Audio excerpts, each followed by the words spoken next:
Smart but sparse changes keep the Pixel 10 Pro XL among the top Android phones. It remains underpowered for tasks like gaming, but that doesn't matter if your focus is on the still excellent cameras, super bright display, or AI features.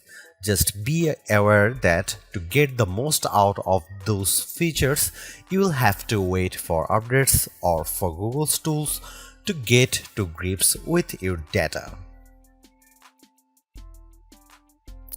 The Google Pixel 10 Pro XL is named in part after its size, but to get to grips with how good a phone it is, it would be wrong to focus on physical qualities alone. It is easy to point to things like the phone's incredibly bright display or its versatile cameras as major selling points. But this is a phone where the true value lies beyond the specs list. There are, in typical Google fashion, lots of AI features to play around with, features with a wide range of applications and utility. It's just a pity that Google seems to have learned some bad habits from Apple in not having all its features ready for launch day. Plus, Google flagship phones' inherent weakness in terms of power remains, even if battery life has improved. As the final big Android phone launch expect this year, I have been testing the Pixel 10 Pro XL against its main competition and also the latest iPhone just in case you are considering switching to or from an Apple phone. It's resulted in some of the most interesting phone comparisons of 2025 and I am thrilled to be able to take you through them. Pre-orders are up for the Pixel 10 Pro XL and its siblings until retail launch day August 28. If and when you decide to buy the Pixel 10 Pro XL, it will cost $1,199 US. That's technically more expensive than the Pixel 9 Pro XL from last year, but what's actually happened is that Pixel dropped the 128GB model. It's a shame that you can't get a cheaper extra large Pixel now, but it's not strictly a price hike. If storage matters to you, you can spec 512GB or 1TB for $1,319 US and $1,549 US respectively. But increasing the storage locks off certain color options. Only Obsidian Black offers all three options, while Jade Green is only available in the basic 256GB. There are no big changes from last year in terms of overall shape or materials. Google is still using matte textured toughened glass on the back, Gorilla Glass Victus 2 on the front and shiny aluminum sides holding them together. There is still a reliable IP68 dust and water resistance rating too. There are alterations to be found if you look closer. Google made the phone's rear G logo metallic, slimmed and bezel around the rear camera bar, moved the SIM card tray to the top of the phone and added a second speaker opening to the bottom. But the only real difference is the overall width. The size change results in a larger display and a total weight that's about 5% heavier than the Pixel 9 Pro XL. That gives the Pixel 10 Pro XL the status of the heaviest of the main flagship phones on sale today, although only by a few fractions of an ounce. One of the changes that applies only in US Pixel 10s is the removal of physical SIM support. It's eSIM only for American customers, while the rest of the world can still plug in their nano SIM card.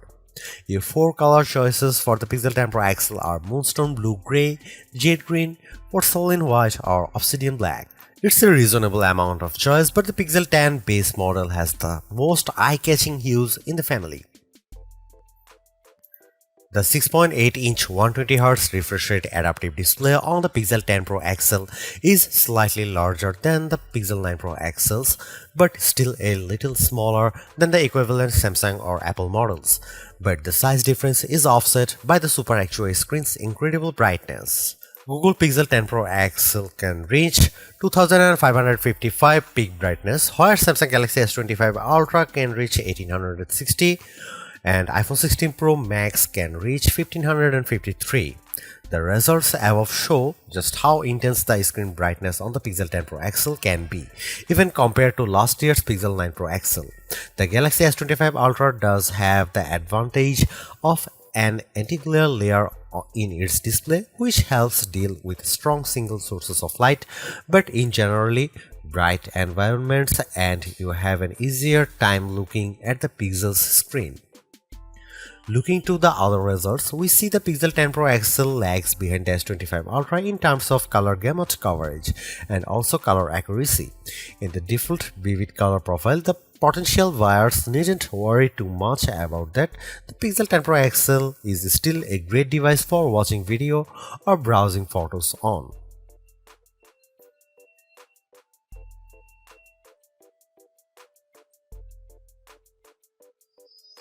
You might be surprised to hear that the Pixel 10 Pro XL's camera are identical to the Pixel 9 Pro XL's, at least on paper. The 50 megapixel main, 48 megapixel ultra wide, 48 megapixel 5x telephoto and 42 megapixel selfie cameras are unchanged from the 2024 model, as all the upgrades are located on the softer side. Here we can see some camera samples of the Google Pixel 10 Pro XL. Let's kick off the comparisons with main camera shot of a cottage. We see the first evidence of the Pixel 10 Pro XL's apparent default processing priority, balancing the brightness of all colors in the shot. This is perhaps why the Pixel's shot is much warmer, with the Galaxy S25 Ultra's image being cooler and brighter. Against the iPhone 16 Pro Max, the Pixel 10 Pro XL also looks less bright but punches up the colors in return. The trees in the background in this view across a park are much easier to make out in the Google photo. And how does it compare against the outgoing Pixel 9 Pro XL? This photo of disused telephone box shows that the Pixel 10 Pro XL gives slightly stronger colors on the blue end of the spectrum, but is otherwise identical to the Pixel 9 Pro XL's image. In the night mode, with our subject being mini bottle of Henderson's relish, we see the Pixel 10 Pro XL struggle to capture the light compared to the Galaxy S25 Ultra, but the Pixel does have less of a red color caused by the curtains in the room than the S25 Ultra, which could be an advantage in some cases. Switching to the ultra-wide cameras and looking over a small stream in a wood, the Pixel's image pales compared to the S25 Ultra's far brighter shot. This is likely as a result of the Pixel's relatively small sensor not capturing as much light and the post-processing not being able to do enough to compensate. Macro mode also uses the ultra-wide sensor, comparing to the Pixel's effort against of the iPhone 16 Pro Max of a pink flower. The Pixel's shot is darker, again likely because of its small sensor, but the image still has good contrast as we can still make out the detail in the flower's center. The final rear camera on the Pixel we need to look at is the 5x telephoto camera, which I pointed at a breeze over a lake. The Pixel has tried to balance the mix of light and shade in the shot, resulting in an apparent lack of color compared to the S25 Ultra, while the Samsung's shot's richer color of the water is appealing. The breeze is blown out in return. The Pixel 10 Pro XL's telephoto camera offers up to 100x max magnification for the first time, except with the power of ProRes zoom. Images at the level are still legible, albeit potentially inaccurate, but let's start at a less extreme 50x. Zooming in on a milestone's curved lettering, it's already obvious that the Galaxy shot is noisier than the Pixel's, but based on my own observation, the Pixel has over-smoothed the stone, removing some of the texture in an effort to clean up the shot. At 100x, this effect is even more noticeable. A stone that's been sitting outdoors for who knows how long is unlikely to be as smooth as the Pixel's shot would have you believe. But in terms of legibility, while both photos still show the lettering clearly, the Pixel shows them in crisper detail. When exporting the images, the Pixel 10 Pro XL conveniently gives you both your original ProRes zoom shot and the processed version, along some interesting comparisons. For instance, we have here a church window about 1000 feet away from where I was standing as I took the photo. It's an impressively sharp shot, but the pixels processing system seemed to have read the stone bars between the glass as wood, adding a vertical grain effect.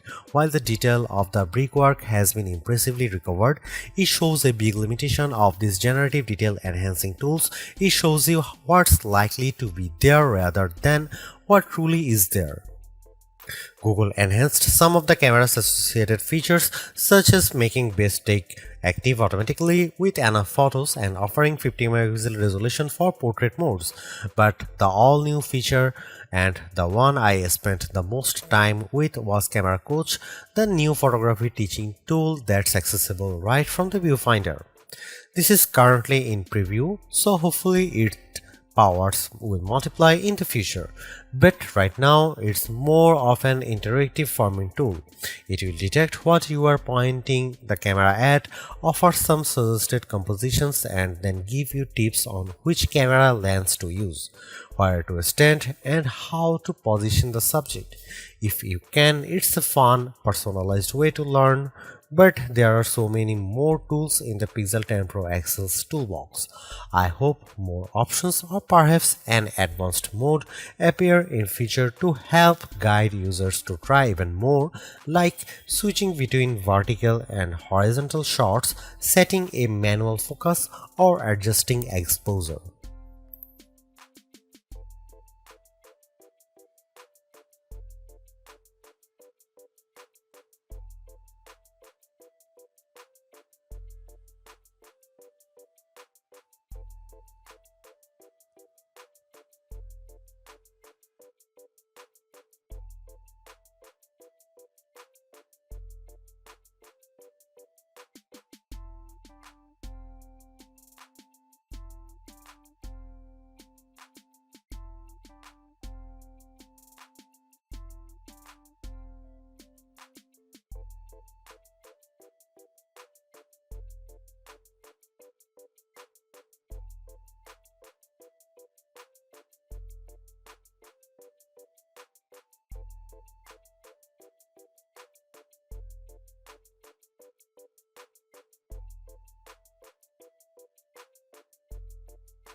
Google's made a few but effective upgrades to the Pixel 10 Pro XL. It's a masterclass in efficiency, changing and improving just enough to stay amongst the top of the pack in the most areas. The display's brightness is unmatched, and the camera's ultrawide perhaps aside offer a balanced, natural look that I can see a lot of people liking. It's unfortunate that the Pixel 10 series is still the lowest powered of the flagship phones on sale today and lags behind its main rivals on battery efficiency. Hopefully, access to Google's latest AI tools makes up for that for anyone who decides to take the plunge, although perhaps give it a couple of months if this is your primary reason. Hopefully, by then the seemingly incomplete Magic Q and the preview version of the Camera Coach will have been made whole. The Galaxy S25 Ultra may still be a better pick for you if you want more power and power efficiency from your phone. The Pixel 10 Pro may also be a better fit than the XL, considering you only sacrifice display size and battery life for a cheaper phone that's otherwise just as capable as its larger sibling. But the Pixel 10 Pro XL is the most capable and competitive of Google's latest batch of phones. If you are buying a phone right now and want best-in-class software combined with top-tier hardware, this Pixel is probably the one to pick.